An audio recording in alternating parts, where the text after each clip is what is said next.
Muri yeZimbabwe kusangana kwatiri kuita zvakarepo pano paZemunews update pano petinode kupe first hand update anonga ari kuitika muno munyika yeZimbabwe. So tiri kuona pane nyaya iri kunetsa muno munyika yeZimbabwe, nyaya yekuchinjwa kwebumbiro remutemo. So nyaya iyi yanetsa yataurwazve nemaactivist vari mubato reZanu-PF vanoopposa vari kutriple C nevamwe vanhu vakasiyana siyana, even vasikaiti zvematongerwo enyika vari kuratidza kuti havasi kufara, even macitizen vari kuratidza kuti havasi kufara nechirongwa chiri kuitwa napresident vaMnangagwa chekuti vange vachiextenda temu yavo kusvika muna 2030. So panotauya nenhaurwa yekuti timboone kuti kune dzimwe nyika vanozvifambisawo sei, uye tichaenda kune mamwe maupdates etinge chikuratidzai kuti zviri kufamba sei uye zvichapera sei, uye vanogona vakazvipedza vacho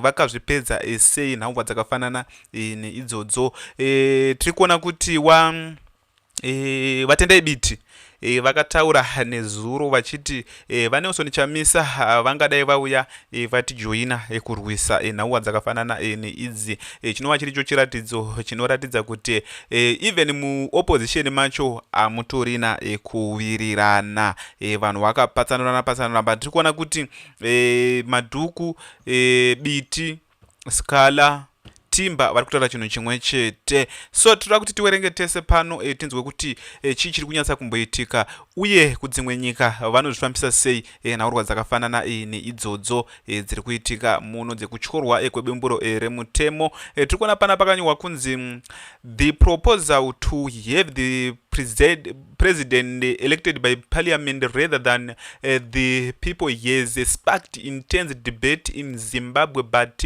what the history behind indirect appointment, let's take a hard look. Muri yeZimbabwe ndo zviri kutaurwa kuti tirakumboona kuti kumashure ukuku zvaimbofambiswa sei, uye kunyika dzacho dzinonzi dzine democracy kunana Europe kunana Chibhozi ndo zvakauya nemademocracy, ndo wakauya nenhauwa dzezvematongerwo enyika, because toziva kuti kuAfrica kunoku kwanga kuine madzimambo kusina miganho, varungu ndo vakauya nemiganho nezvinhu zvakasiyana siyana. So tirakuona kuti nyaya idzi vanodzibatawo sei nyaya dzakafanana nedziri kuitika muno munyika yeZimbabwe, because tiri kuona kuti Botswana since haisati yambowana munhu akaextenda temu, Malawi, Mozambique, South Africa, Angola, tichienda Namibia nachichi zvinoda kutotango munyika ino yeZimbabwe kuextendwa kwetemu. Tiri kuona kuti ana Museveni madictator waita sezvinoita zvana Mugabe zvezvezve zvekuti vanoramba vachienderera mberi, but 5 years kuchiendwa kumaelection vachiriga zvavo, but 5 years kuchiendwa kumaelection noti kuextenda temu havasati vamboextenda temu. So tikona pana pakanyorwa kunzi the history of parliamentary election of president in prime minister dates back to the development of constitutional monarchies and the parliamentary system in Europe. In Europe, the UK system, where the prime minister is appointed by the monarch, has influenced many countries, but this system is far from perfect. It's a relic of a bygone era where power was concentrated in the hands of a few. Tiri kuona muri yeZimbabwe zvanzi zvakanaka, but tiri kuona kuti power racho rinozofamba muvanhu vashoma shoma. System yange iri kunana UK hatizoti ichiriko here kana kuti zvakamira sei, but tati timbokuudzeiwo zvinhu zviri kuitika kudzimwe nyika uye zvakamboitika kudzimwe nyika maererano nekuchinjwa kwebumbiro remutemo. Tiri kuona panapa the German, toda takupinda muGerman, German webinar public 1919 to 1933 is from 1919 to 1933.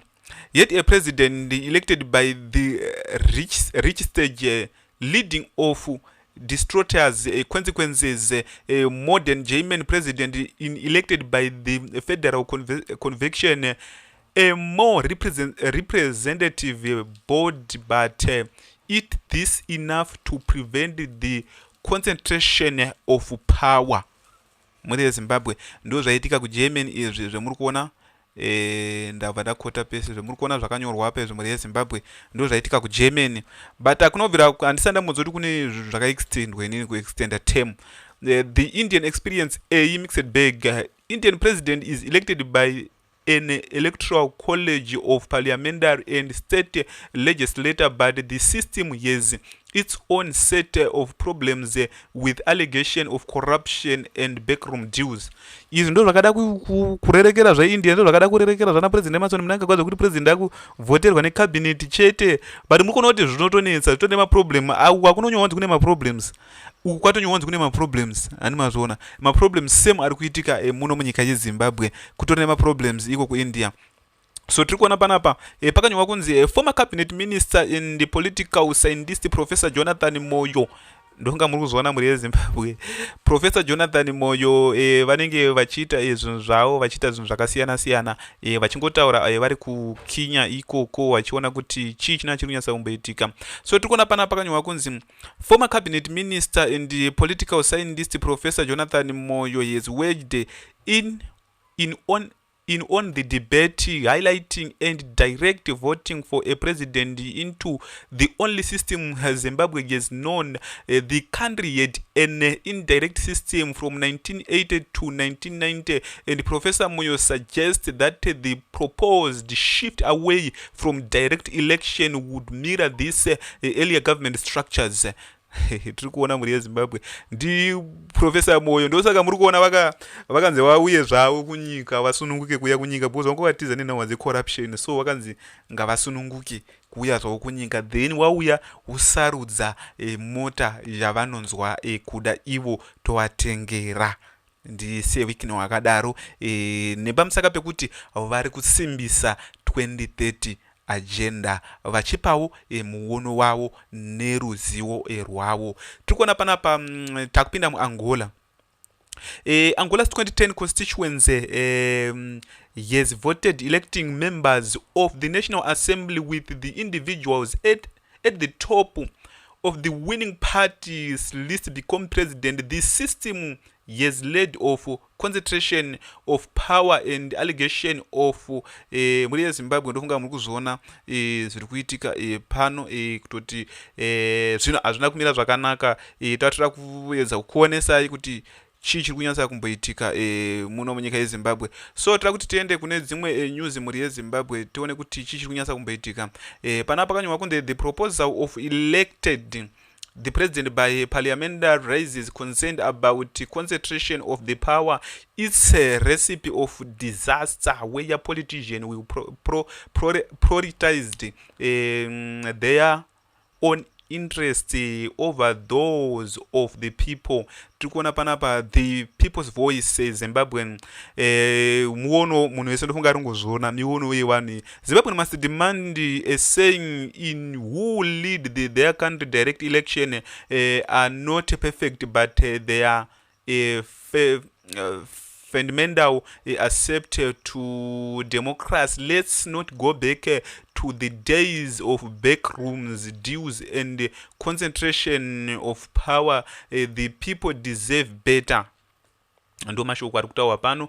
Ndofunga tazviona zvinhu zvakada kungofanana nezvikuitwa muno zvikaitwa India uko, but zvanzi zviro nemutaudzo kunana India ikoko muri yeZimbabwe, but noti zvekuextenda term kana president term yako ichinge yangu darika, inenge yadarika muri yeZimbabwe. So tirikuona panapa mashoko futi ari kutsigirwa futi panapa mashoko aya ndo ari kutsigirwa futi panapa ndo akasiyanawo zvavo, but ari ngotaura chinhu chimwe chete. Constituency time development Zimbabwe defining equation.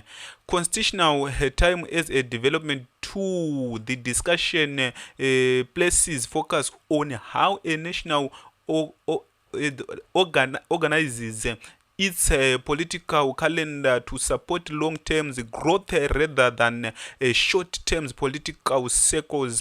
Time is viewed as a national resource that can either accurate of delay progress. Tiri kuona panapa pakanyorwa kunzi stability versus frequent election. Tiri kuona panapa pakanyorwa well election promoted participation of accountability frequency cycles for interrupt policies continued the argument. Mhuri yeZimbabwe tiri kuona tiri kusvika pana vaDouglas Ngonzora. VaDouglas Ngonzora havasi kupindiranawo nezviri kutaurwa naPresident Emerson Mnangagwa. So tiri kuona ava ndi vaDouglas Ngonzora varapa vari kunyora kuti ZANU-PF is making a constitutional blunder to attempt to rewrite supreme laws, says Ngonzora. Tiri kuona panapa vaNgonzora vari kuti Zimbabwe is risking being thrown into a constitutional and a diplomatic crisis should be a proposed constitutional amendment bill number 3 be passed into a law. Tukona panapa movement of democracy change MDC leader Douglas Ngonzora have shredded the wished changes of the existing constituency, describing them as anti-democracy. Muno muri yeZimbabwe gore rino anonga ari mahwani chaiwo. Tiri kuona panapa the intended meaning of that system is that you have a strong parliament in the sense that it has been indirectly elected and a very weak exclusive. Tiri kuona panapa pane mashoko akanyorwa futi tira kuti tiwerenga tizokwanisa kuwaverenga seba tada kuzivisa kuti vanhu vari kumboti kudini uye chii chiri kutora nzvimbo uye ana Douglas Ngonzora vari kuzvifambisa sei. Tiri kuona panapa pakanyorwa kunzi what they have now done is that they have take the power designed for a person with a direct mandate and the power we have gave the president in the constitution reversed for the person directly elected by the people. Ngonzora was among the delegation that drafted the 2013 constituents during the government of national unity GNU. Tiri kuona panapa pakanyorwa kunzi if you have the power to put you have the power to remove. Apa ari kuedza kutaura kuti chinoiswa chese chinobviswa, ende chinoiswa chese chinobviswa reZimbabwe haizvo nyangwe chakakura sei chinhu chese chinoiswa chinobviswa, ndo zvari kuedza kutaura apa. So tiri kuona panapa pakanyorwa kunzi the vote of no confidence can be passed by parliament and the president can be gone in no time. Tukona panapa what is important is that the bill out of goal of referendum, said Ngonzora.